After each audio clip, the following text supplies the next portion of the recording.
We'll call the September 14th regular board meeting of the North Lamar Board of Trustees to order, showing all 7 board members present. It has been posted as required by law. This time we'll move to item 2, invocation and pledge of allegiance. Invocation led by Ms. Daughtry and the pledge of allegiance led by these kids from Edbury. Let us pray. Dear Heavenly Father, I just thank you, Lord, for being here with us tonight in this meeting. I'm just thankful that as a group of 8 that we can gather to help our district and try to, with our wisdom and knowledge, make the best decisions we can. God be with those that are sick. God be with those that are grieving the loss of loved ones, dear Lord. I ask you to help us as we do make decisions for our district, for our students, for our staff, for our community. They've entrusted in us, and we just ask you for your guidance. In your precious name I pray. Amen. All right, and I have 3 of the Everett GT students with me today: Calvin Craig, Ella Ward, and Cassidy Lees. They're going to lead us in the pledge. Salute and pledge. I pledge allegiance to the flag of the United States of America and to the republic for which it stands, one nation, under God, indivisible, with liberty and justice for all. Now the Texas pledge. Honor the Texas flag. I pledge allegiance to thee, Texas, one state, under God, one and indivisible.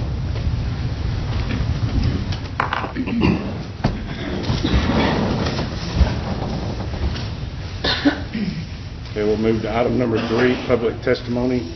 Did anyone sign up for public testimony? Okay, no one signed up, so we will move on to item 4, consent agenda. If everyone's had an opportunity to look at the consent agenda, we'll need a motion to approve. I so move. Made by Sheila, seconded by Bo. Is there any discussion? All in favor, raise your right hand. All opposed, same sign. Motion carries 7-0. Okay, moving to item 5, action and discussion items. 5A, discussion only, GT handbook. Ms. Bivens.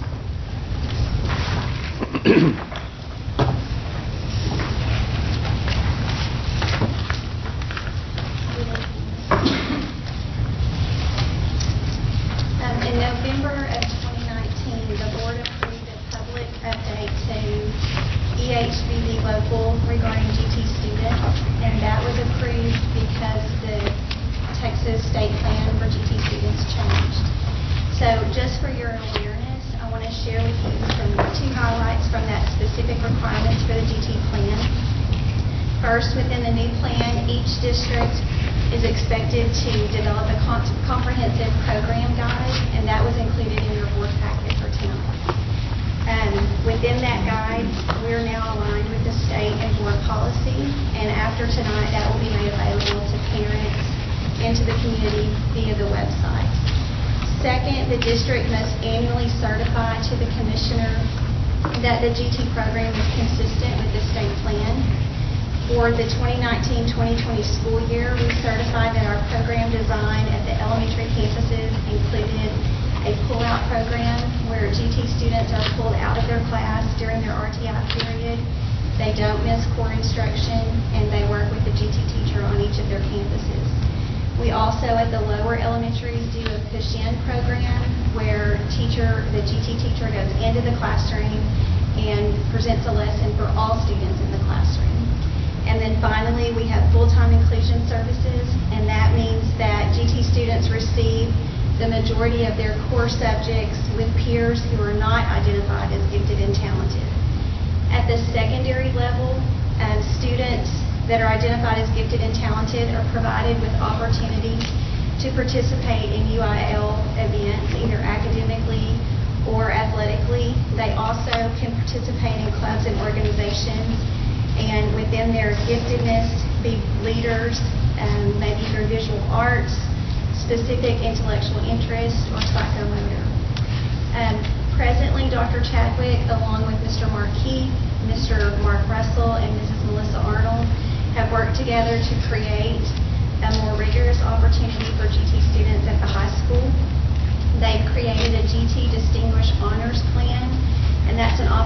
for GT students to complete certain requirements, and that plan is in its draft mode right now. We're waiting for additional academic teachers to look at the advanced academic teachers to look at that plan and give their input. To earn this GT Distinguished Honors, the students have to complete one or more honors, AP, or dual credit course for each year. They have to participate in extracurricular activities or leadership opportunities and complete a project based on their passion. After the high school completes this plan for Distinguished GT Honors, Dr. Chadwick will move to the middle school and work with their advanced academic teachers and make a plan for the middle school similar to this plan. I think that it's important to ask, what are other districts offering that maybe we're not? In any school district, a high-quality, gifted program requires careful planning and maintenance and evaluation, and that's why we're gathering these advanced academic teachers and asking questions, starting conversations, carefully planning. We have our program guide. As soon as we finish the procedures manual, I'll submit that to Kelly, and she can share with each of you. Checkpoints are being determined to make sure we're maintaining our plan, and evaluations will be conducted along the way that I would like to return back in the spring and share with you those surveys and evaluations and how our progress is going. Are there any questions about the GT program or the program guide? Thank you. Thanks. Thank you. Okay, item 5B, discussion only, attendance and enrollment. Mr. Watson? Put the attendance sheet on your desk here. The first part of that sheet, if you'll look at it, I gave you a comparison of how we ended last year to where we are now. Now you got to keep that in stride, because you can always have a larger class, senior class leaving, as you do, kindergartners coming in, maybe a less class. And as you can look at Higgins enrollment from 336 down to 306, we do have less students. So most of the kindergarten moved up to first grade. So you have your kindergartners come in and your pre-K. Of course, on attendance, we only get a half a day credit for the pre-Kers. And you can have, as you look at these numbers, Everett is up by 254. They had a small third grade class moving up to Bailey, and they had a big first grade class moving in. So you can see how their numbers have increased.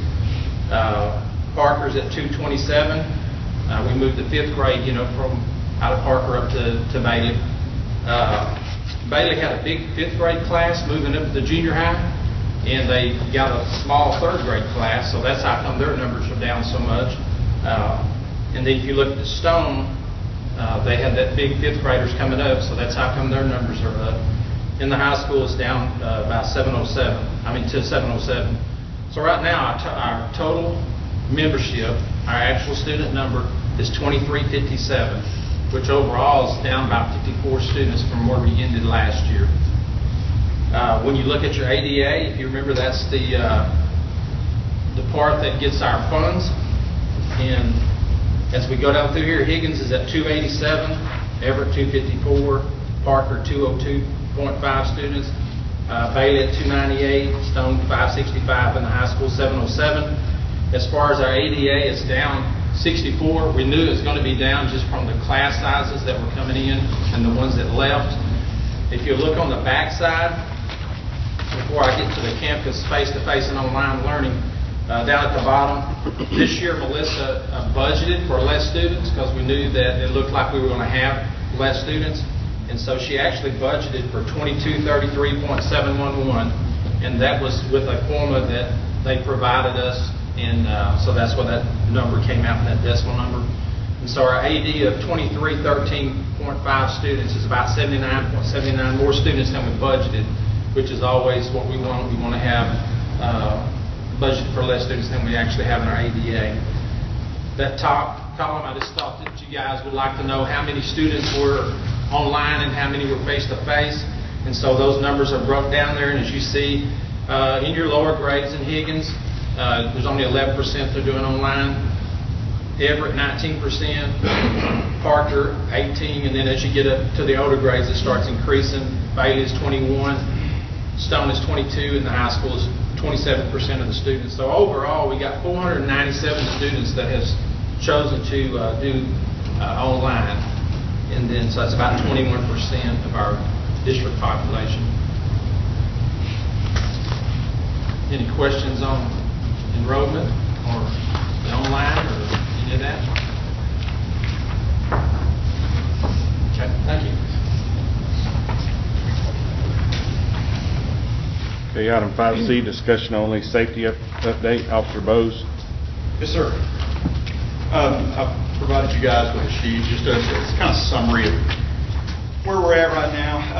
Really, the traffic situation in the first of the year was about normal. It really was. It was down just a tad on the Stillhouse side, but we got everybody situated. Afternoon traffic was down just a tad as well. And I'm sure that's with everything going on. Just, some things are going to change with that. Number 3 there, that's not really changed, except that if Stone has a problem and Dagenhart's down at Everett, I'm going to run over to Stone and cover any problems they might have there, just in case factor on that. Reno Police, I couldn't be more thankful with them. Texas DPS and Lamar County, they have really helped us out with the problem area on 82, passing our buses. Folks just constantly pass our buses out there, and it's been a problem. But the Sheriff's Office has helped us tremendously. DPS in Reno is just all over it. But we've adjusted some sporting event things. You guys that have come to the games, you've probably seen us in different spots than we normally are at. That's because of COVID and how we're having to redo some things to cover different problem areas as well. The new hallway access doors at Higgins and Bailey, I know that was put in for COVID reasons, but that has helped us so much. It will keep everybody funneled straight into the offices, and that's what we need to try to do if possible. We need to try to keep that situation going. That way people aren't going down the hallways and possibly causing some issues down some hallways, which we've had. It's been a while, but we have had that before. The security work from the security grant at I believe we got that back in January. The work had to stop because of COVID. It is now picked back up. We are putting in some card access entry points for the buildings that did not have them on the campuses. The high school has 2 already. Middle school has 8 because of how they're set up, or 6 how they're set up, sorry. And then we've got Bailey that's got 2. Am I right on that? 2. The access to the card. Okay, yeah, 2 over there. So we're putting them in at Higgins, the front door there, Everett, and Parker. And we should have those situated before too much longer, and then have the employees the cards to gain access to those. We are almost completely through with our training for this 2-year cycle. Police officers have to have continuing education training, and we had a ton of mandated courses. And if I'm guessing right, we'll probably have some more coming up with all this. So we've got that situated as well. The ALICE training and Stop the Bleed was virtual this year. I didn't like that, but it's just that's where we're at. So we got it dealt with, and we're compliant. Then the stop sign that has been placed at Stone Avenue and Lewis Lane, I went over there today and monitored it. I haven't been able to last week. It's just a hectic week, the first week is. But I got over there today and was surprised at what I saw. But we're going to continue to monitor that, and if we have to start controlling that a little bit better and get the city to help us out as well, because it's really theirs, but we don't mind helping if they're extremely short-handed. So we don't mind helping with that as well. So that's kind of where we're at so far. Does anybody have any questions or anything? What was that Stop the Bleed training? Stop the Bleed training is state mandated. So what it is it teaches our people how to use tourniquets. Okay. Yes, ma'am. Chest seals. Cole Barker and I became instructors, so we wouldn't have to hire that out. And we got everybody compliant. As far as I know, everybody's compliant. So we should be set on that. Yes, ma'am. It's a great tool. We've also put. you guys probably saw the Stop the Bleed kits that we got donated. We put one in Stone, I believe, which we're going to put another one in Stone too, I think. I'm pretty sure on that. And then we're going to split the rest by the campuses to make sure everything is covered, that there is no question about being compliant. So we're almost there. Pretty sure I can have it by the end of this week. So, any questions? When you talk to the city, could you ask them if they could maybe paint a stop line at that sign? Because I've personally Yes, run the sign several times myself, just not seeing it, not used to it being there. If there were a stop line there, you might would realize that. Yes, sir. Yeah, that's actually how we somewhat enforce that, because the way the law's written, you have to stop behind that line to be compliant with that stop. So, yes, sir, be glad to do that. No problem. Any other questions, you guys? Thank you. Okay, 5D, discussion only, maintenance update. Mr. Landis?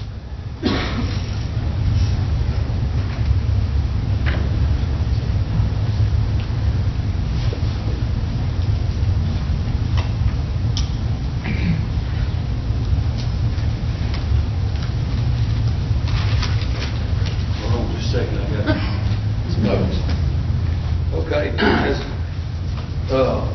Officer Bo said, that we put in some security doors at Bailey and Higgins.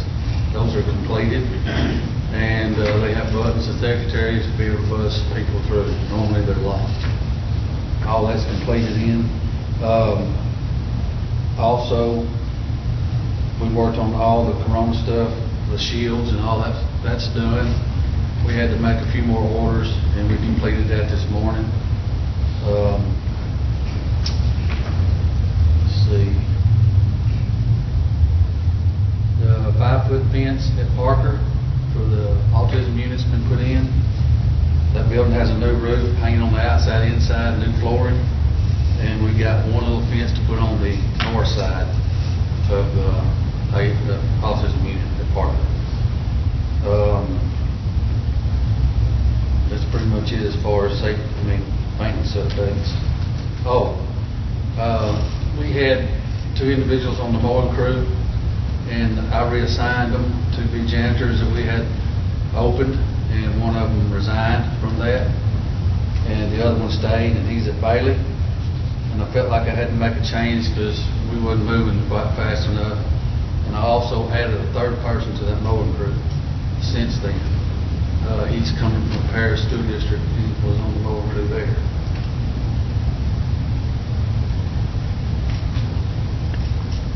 Anybody have any questions?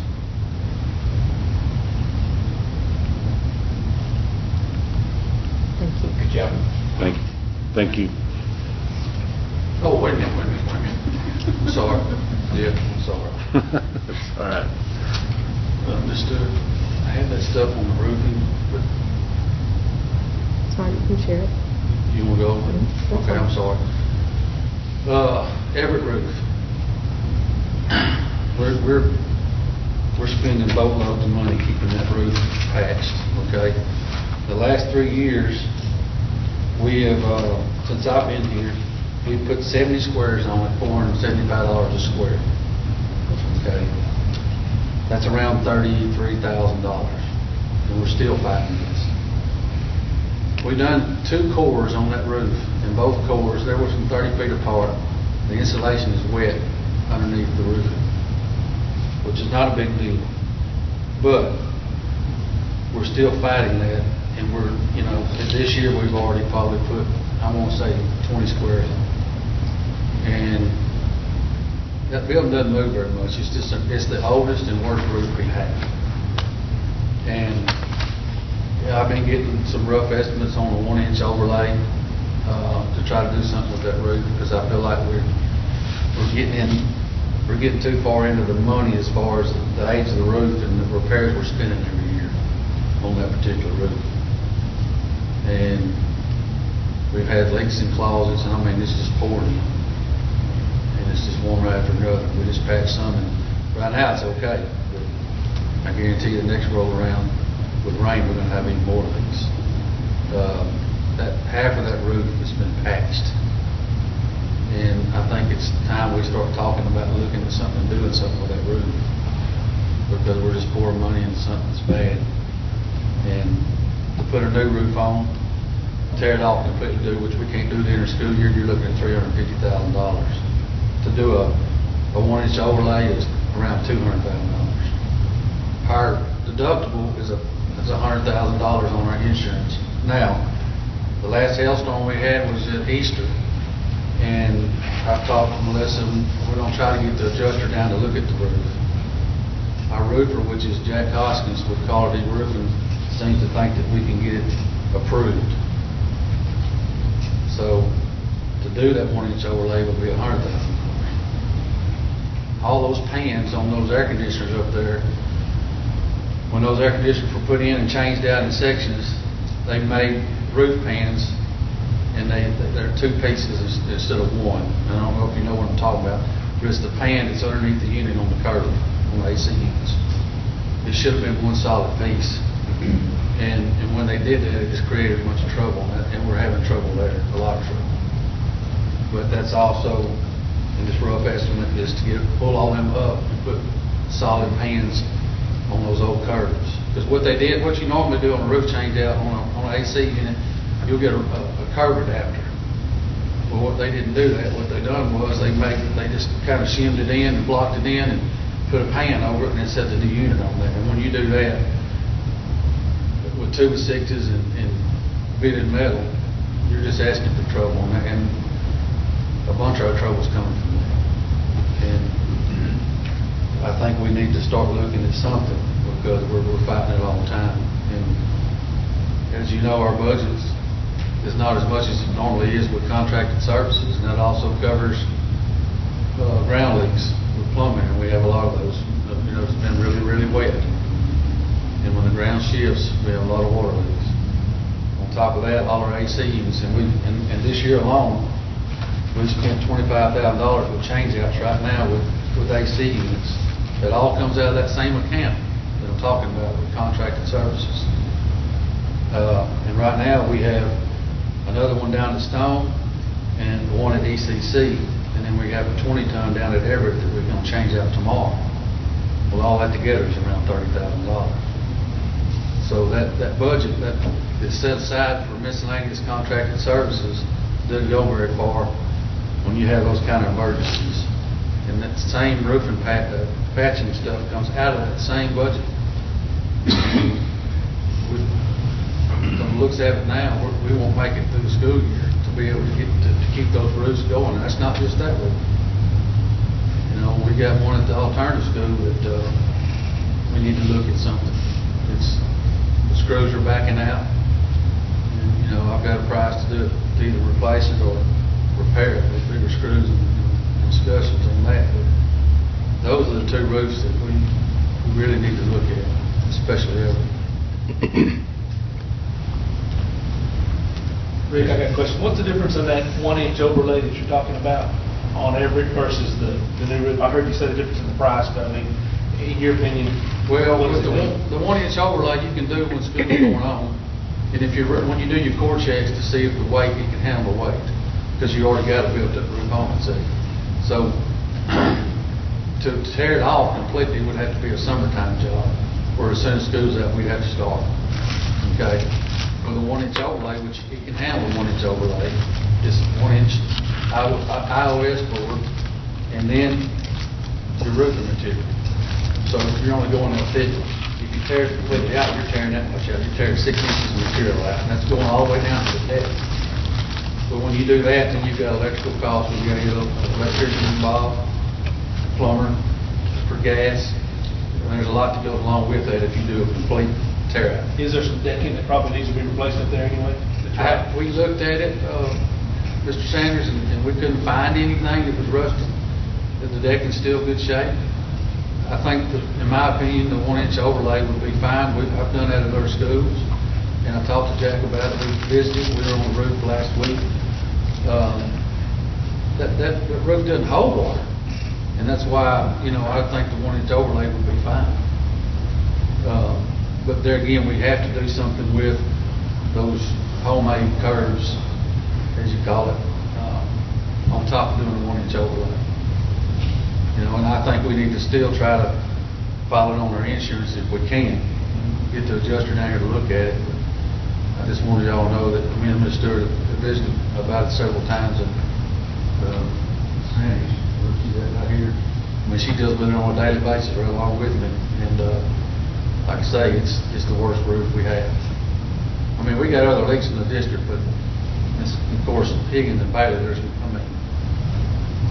nothing we can do about that if we keep patching.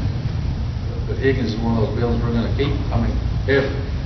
So I think it would be in our best interest, the money we're pouring in it, to try to put a roof on it, or at least a 1-inch overlay, which, in my opinion, would be good for 25 to 30 years. Now, that gives us time if we ever decided on down the road to maybe do a bond and get a bond passed to get these other roofs fixed. And of course, the alternative is metal.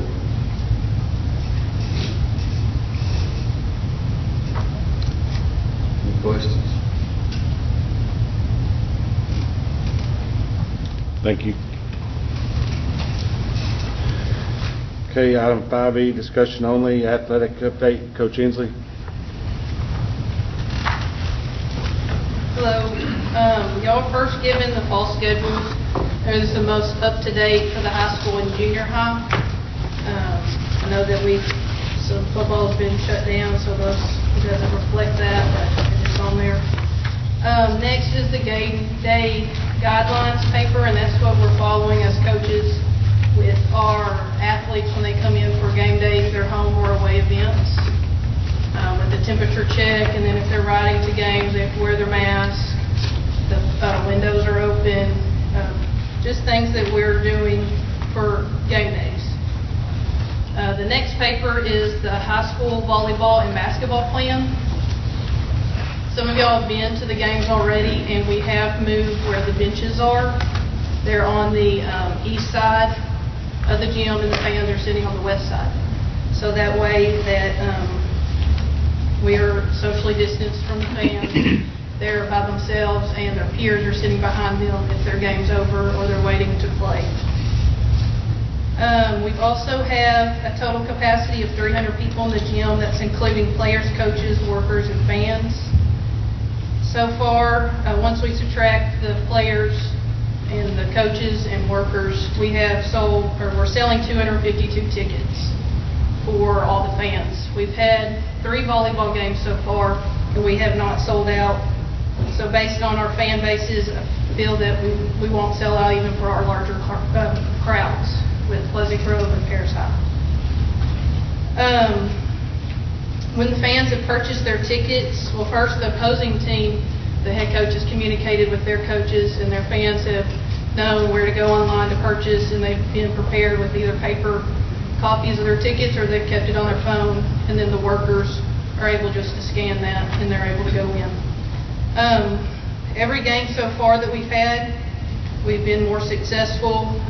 Our fans coming back, they know what the plan is kind of, and it seems that even the opposing teams that we've been have had a lot of compliments based on how we've handled things, with the sectioning off in the bleachers, with the 6 feet apart, and every other bleacher marked off.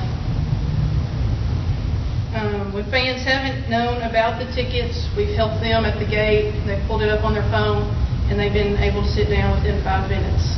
We've let them go sit down and then come back and tell us they purchased it. So we've helped a lot of people, and there hasn't been any complaints based on the ticket sales.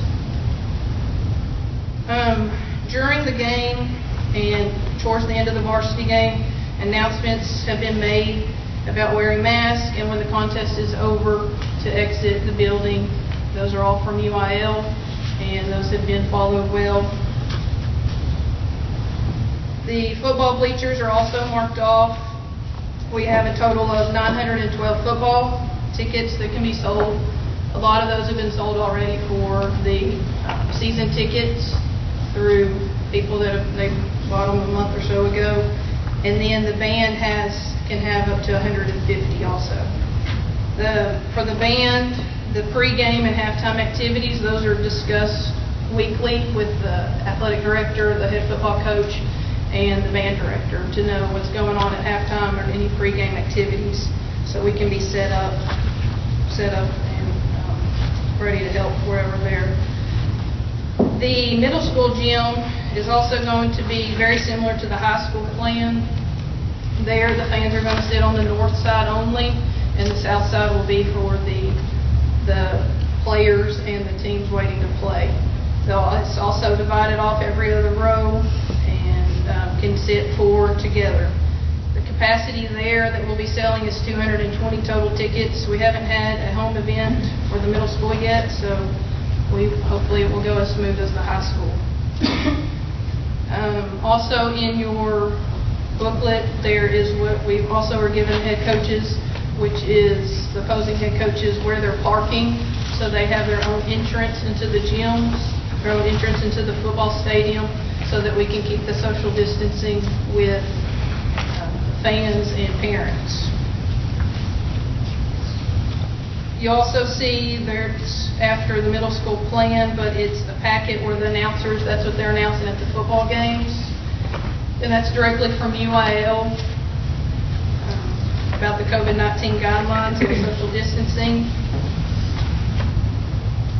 So far, we've had a lot of compliments on our gyms and the football stadium.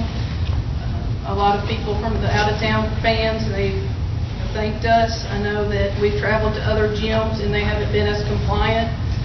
And we've seen on social media where UIL has gone and they've called schools to try to shut them down. And we won't be falling under that category based on us following the COVID-19 guidelines. Do you have any questions with the plans or the tickets, COVID-19? I have one little question. Okay. If the visitors' tickets don't sell out, like you got this 126, Yes, ma'am. are we able to buy them? Yes, ma'am. How will that work? They just, once our sells out, then kind of our side goes away, but you're still able to click on the visitors and we've even sold out of adult tickets, and they bought student tickets and said great. Yeah. So, but we played Prairie Land, and I think we had to buy some of theirs, and it was fine. They had enough still also. I guess one thing that I've noticed when I've gone to a game or two is in the bleachers, and I don't know how y'all keep this from happening or keep on top of the kids about how serious it is to distance and wear your mask. But I noticed that in the bleachers, a lot of times the kids, they bundle up, they crowd up, no one's wearing a mask, they're laughing, they're talking, having a great time, which that's kids. That's kids. But, I just don't know how we can help them realize that, we've got to keep this under control or they're going to mess their whole year up. Yes, And it, that concerned me from the day one when I came to just a football scrimmage, and how the kids just didn't seem to be, aware of bunching up in each other's face. They're kids. Yes, and that's if they're playing, if it's the volleyball team, we've kept them away, and they've been great. It is the children, I guess you could say, or teenagers that have come in, and that's more falls on the administration and the police officers to be sure that we're walking around more and telling them that we are.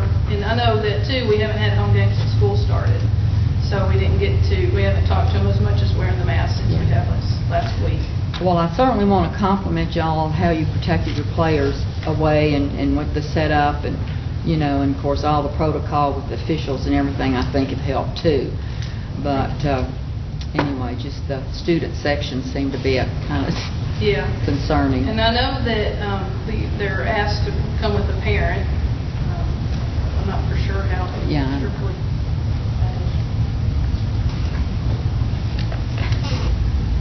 Any other with that? Next, I'm going to talk about the junior high softball program, and then I'm going to let Coach Steve talk about the junior high baseball program. We started last week with the softball program. We've had 28 total 7th and 8th graders come out. we have our first game this coming Thursday here at home, so hopefully y'all can come out. It might be crazy, but we'll get it after it. But we have a total, we would have started school at the correct time. We would have had a full 10-game schedule. Since we missed really the first 3 weeks that other schools got, we only have a 6-game schedule for this season. We'll play 3 here at home and 3 away. We'll go to Ector, Bland, and Honey Grove for our 3 away games. And then we'll add Sam Rayburn next year. Our games are we'll play those 6 games this year, and it's 1 game for 2 hours long, or 8 to 9 innings, just depends on how long it takes. I'm not cutting out of the 28, so I'm going to let them all come to practice, try to build numbers, but we will have a group that's traveling to the games for every week, and that could be adjusted. But we are going to keep all 28, at least to stay interested in it and to build the program. Any questions of softball? All right, Coach Steve's going to talk about the baseball. Thank you.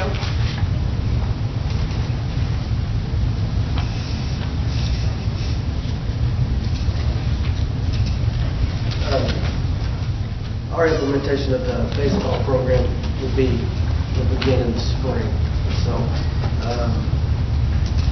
my thoughts on starting it up is just to develop a foundation with the guys, building the way we feel specifically our program style. Because I ask them to do a lot of things that one hand maybe a little different than other guys, so other coaches do. So I thought that we could get a jump on it. I try to do it with the youth, like 10-year-olds, and we have camps and clinics throughout the summer. But if we can do this through junior high, I'm very excited about having the opportunity to work with them. I've never had the opportunity to do that with junior high, so it'll be something that's new, and I think a trend setting for a lot of 4A, 5A main programs to start doing that, which would benefit us because we'd have more opportunity, more teams to play. The way we're going to do it is starting in the spring. During the period, I'm going to work with the guys.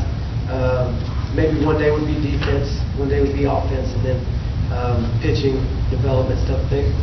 Just depending on what we have the opportunity to do in the allotted time period. So I'll break that down, and I'll have a practice plan set up every day specifically for those guys. We have on here that the players will be furnishing their own equipment, so they'll bring what they have. A lot of them already have stuff from Little League, catcher's equipment or whatever, their glove, but I have a lot of equipment for them. And so, because we already have equipment in place, whatever they have, they'll bring to the period, or we'll give them their locker and be able to keep their gloves and stuff up there for us. But I'll have a lot of stuff that I'll bring when I bring them over to the facility. I'll already have that provided for them, most everything that they would need, with the exception of a glove. I think I already have set this in place to where before I do practice, I've always allowed junior high kids to come. If they want to come up there and me to put them through a little workout before we actually start varsity practice, I've always allowed kids to come. Typically I'll have 5, 6, maybe 10 would be good, but that'll be something that we have as an opportunity also, even when the season's going on.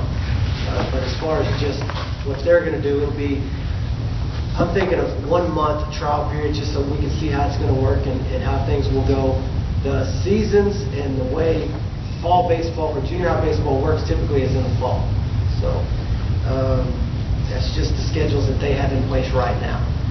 If I can figure out a way to do it in the spring or whatever decisions that we make as far as having a junior high program, I can adjust accordingly. But right now, depending on the numbers that come out, if we have 18 or more, we'll have 2 teams. We'll have those guys that have opportunity to play. We have 3 dates right now, 3 different dates that they'll play on. And I'll run the games, I'll have umpires, I'll have everything set up for them, and I'll coach as it's going on. I will probably be the umpire in the middle of the field, so I can coach them as we're playing. So during the period, I'll be able to coach baseball with that group of guys, and then after school, we'll try to set up where they have 3 different dates, and they can also come to practice and work with me before my varsity baseball practice or JV. But that's basically just the introduction to it. If anybody has any questions, I'd be glad to answer them. Thank you. Thank you.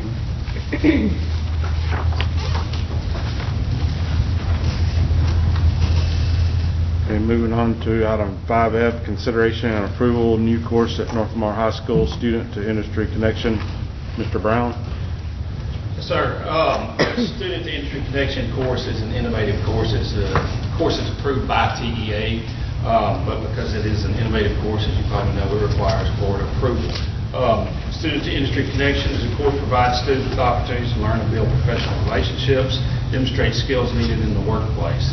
Also learn acceptable etiquette, professionalism in the traditional workplace as well as virtual.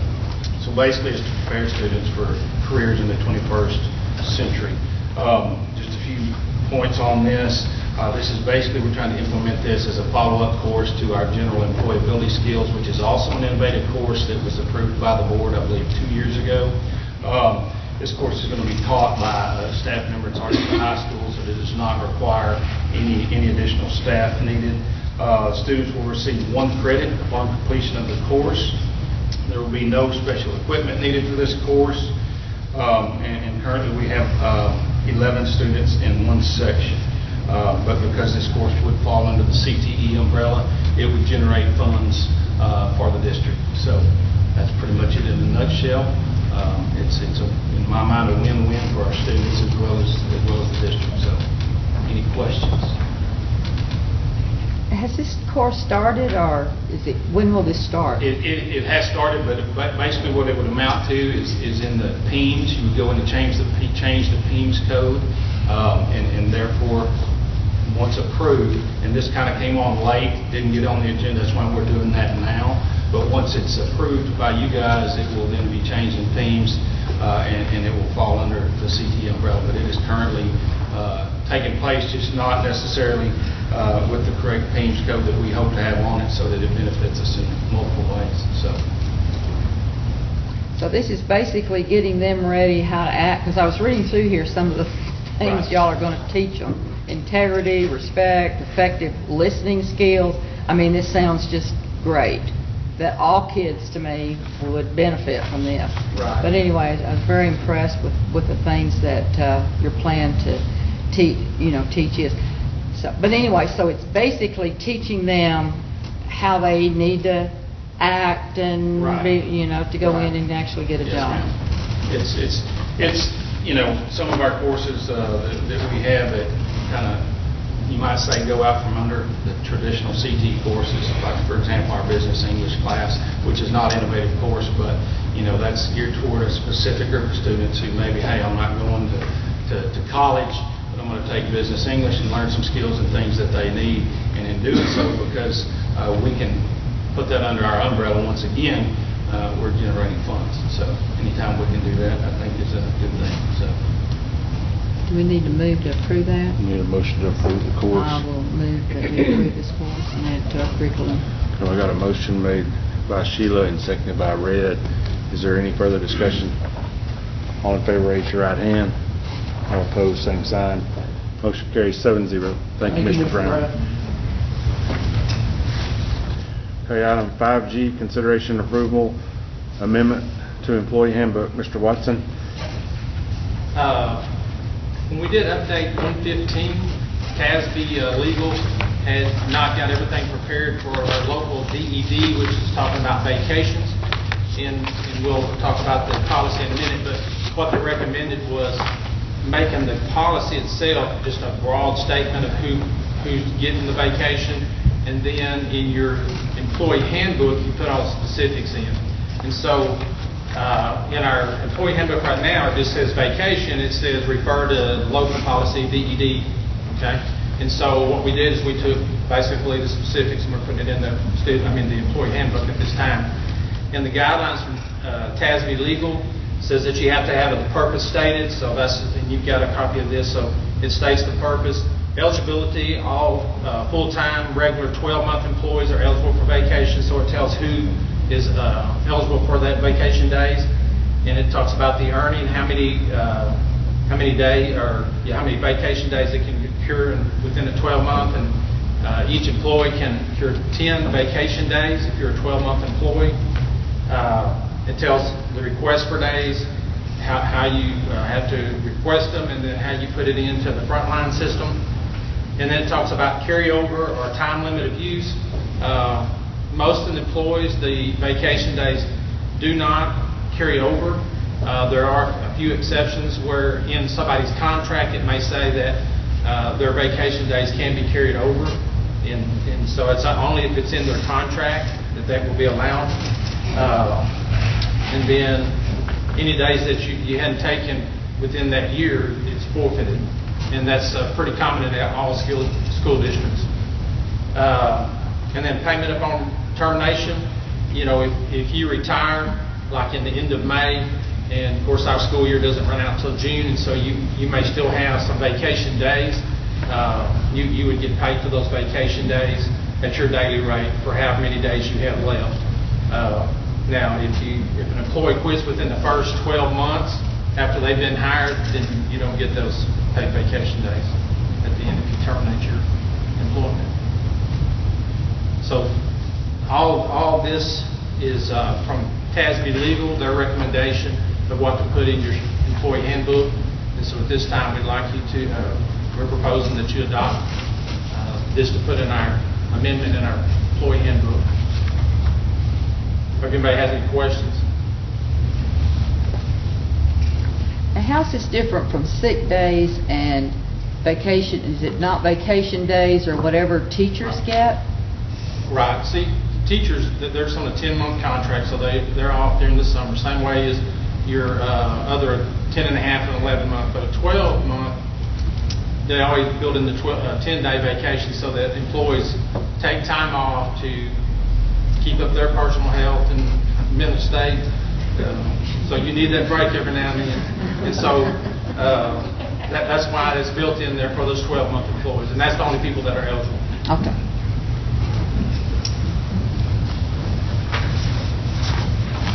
We need a motion to approve, made by Christie, second by Joel. Any further discussion? All in favor, raise your right hand. Opposed, same sign. Motion carries 7-0. Thank you. Moving to item 5H, consideration and approval, DED local. Yes. And this is from TASB Legal. It's proposed policy, and again, it just gives just a vague description of what vacation days are. And it tells you that in your administrative regulations, which is your employee handbook, it talks about the eligibility criteria, the accrued rates and availability, the request and approval process. So everything I just read over, we've included all that in our employee handbook. And so since we've got all that in our employee handbook now, and then it talks about holidays for 12 months, and really the only holidays that they get that other people don't get is the 4th of July. Because all the other days are built in our school calendar, and so we get off the 4th of July, but other than that, there's no real holidays to mention. So at this time, we're proposing that you accept the policy as written by TASB Legal, unless you have any questions. Motion made by Joel, seconded by Bo. Is there any further discussion? All in favor, raise your right hand. Opposed, same sign. Motion carries 7-0. Okay. Item 5I, consideration and approval of District of Innovation proposal. Okay. The District of Innovation members met on August the 31st, and the item that several employees had discussion was reducing the number of days for 10 and a half and 11-month employees. And so I'm going to back up just a second and kind of give you some background on where this came about. When North Lamar applied for the District Innovation, one of the things that they checked off that they would like to do in the District Innovation was to reduce the teacher days from 187 to 182.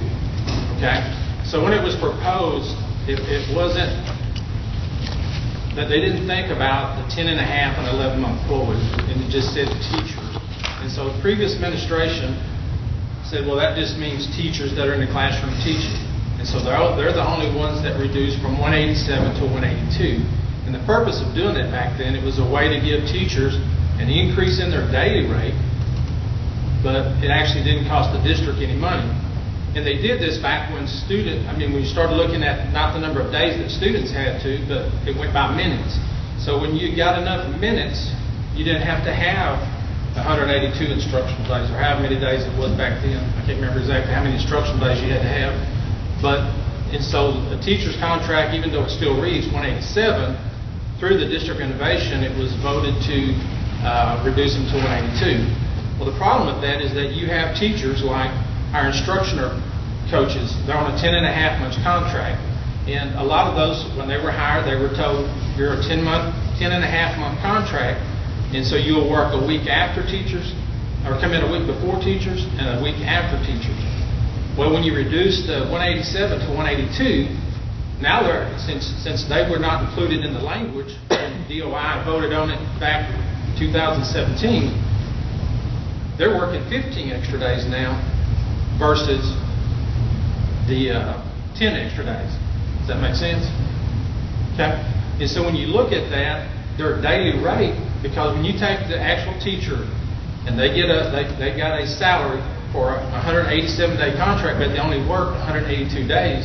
When you look at their daily rate, then when you look at that and then you compare it to like instructional coaches that are 10.5, and you look at their daily rate, it's a little bit less because they're actually working 15 more days instead of 10 more days. See what I'm saying? And the same thing with our counselors, our CTE.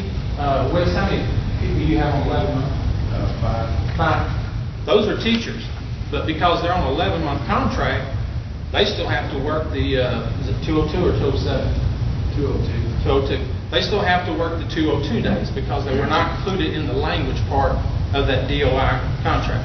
And so when the district innovation members met, we thought it was, and going back to our counselors and our assistant principals that are 11-month contract, they were always told on 11-month, you come in 2 weeks before the teachers and 2 weeks after the teachers. And that's how you got your extra 20 days in. Well, they're working an extra 25 days because they didn't get the reduction in days like our teachers did. But the CTE teachers are teachers. They're just on an 11-month contract. And so they get the extra days, but they're basically working 5 extra days. And so the DOI voted to propose to you guys to include those people, those 10.5 and 11-month contract people in the language so they get that 5 less days just like the other teachers.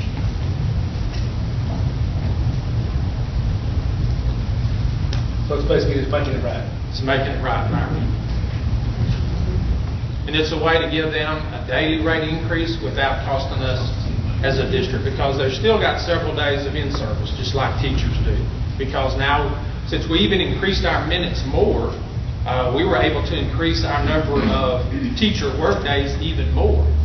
And so we had some of these guys that had to fulfill that 202 contract. They were coming in July in order to get those extra days. So we just think that it's they should have been included to begin with, in our opinion, and we just want to make it right. We had a motion made by Christie and seconded by Alicia. Is there any other discussion? All in favor, raise your right hand. Opposed, same sign. Motion carries 7-0. Thank you, Mr. Watson. Item 5J, consideration and approval, AgriLife Extension Resolution. Mrs. Stewart. Okay, on page 41 in your board book, you will see the AgriLife Extension Resolution. This resolution is brought before the board each school year, and it is a request that our 4-H organization be sanctioned as an extracurricular activity. With the resolution, there's also a request for the adjunct faculty agreement with Northmar ISD, and this is a requirement for student attendance accounting for state funding purposes. So the adjunct faculty would be Laura Graves, who is currently an employee with the Family Community Health as the county extension agent here in town. So we'll need a motion to approve this so that our kids will be counted present when they are attending a 4-H event and participating. The motion is made by Red and seconded by Joel. Is there any further discussion? All in favor, raise your right hand. Opposed, same sign. Motion carries 7-0. Okay. Item 6, Superintendent's Report. Okay, I wanted to talk to you tonight about the Operation Connectivity update. Dr. Chadwick gave an update on this in the last board meeting, but I wanted to go over some information of things that have taken place since our last meeting. We met with Grayson Path, who is the city manager, to talk to him about the city reimbursing the school district 25% from their CRF funds to help with the purchase of the technology. North Lamar purchased $72,532 worth of technology, which is 62 iPads, 150 Chromebooks, and 60 hotspots. TEA reimbursed the school district 50%, which was $36,266. TEA has now come back and told us that if the city and the county officials will volunteer to pay 25%, then TEA will pay the remaining 25%, which will be of zero cost to the district. So when we met with Mr. Path, we asked him if he would please consider spending $18,133, and we have also talked to Judge Bell to see if the county would split the cost with the city, and they're supposed to be letting us know before October 1st. So I wanted to update you all on where we were with this. You know, if the city and the county will do that and TEA comes in and pays that final 25%, then we will receive $72,532 back of what we spent, and our hope is to take that money and purchase more technology. Okay, the next thing I wanted to discuss with you is just a COVID update of where we are. North Lamar ISD currently has 4 positive COVID cases and 4 staff members that are positive with COVID. We have, for our quarantines, we have 67 students at the high school, 11 at Stone, 2 at Bailey, and 3 at Parker, for a total of 83. For our staff, we have 10 that are quarantined. I just want to remind you all, because I know that we've had some questions coming in from parents regarding the quarantines, that we are following the recommendation of the Lamar County Health Department when it comes to the quarantines. Also, in front of you, you have a flow chart. We have developed COVID response teams on each campus. Our North Lamar COVID-19 facilitator for our district is Justine Weidman, and Justine is a nurse at the high school. And Ms. Weidman and Mr. Watson work directly with Gina Prestridge, which is over the Lamar County Health Department, with all of our COVID cases, because we have to present those to the health department once we are notified of the positive cases. On the list here, you can see what each team member is responsible for. We're responsible for contact tracing, as well as the close contact parent notifications. And then we also have an employee on each campus who keeps up with how many students are quarantined and their return dates. As of today, we have purchased $31,438 worth of plexiglass and $1,714 worth of white dividers that our maintenance department has made. So, and we have placed, I believe, Mr. Landis, 3 orders total for the plexiglass? Yes, ma'am. Okay. And then I also put a copy of the reentry plan in front of you. This reentry plan is updated quite frequently, sometimes weekly, sometimes daily. And so this is the most up-to-date one, and when you read through it, you'll see where Ms. Coleman has put the updates. She's kind of highlighted off to the side so you can see what has changed and when it has changed. Does anyone have any questions? Okay. This is the updated one, are those being posted on the website Yes, as well? it automatically updates. Okay, thank you. Anyone else with questions? Okay, at this time, we'll move to item 7, executive session. The board will conduct a closed meeting in accordance with the Texas Open Meetings Act, Texas Government Code Chapter 551, subchapters D and E, Texas Government Code Section 551.074, personnel matters, at 6:59. Stay in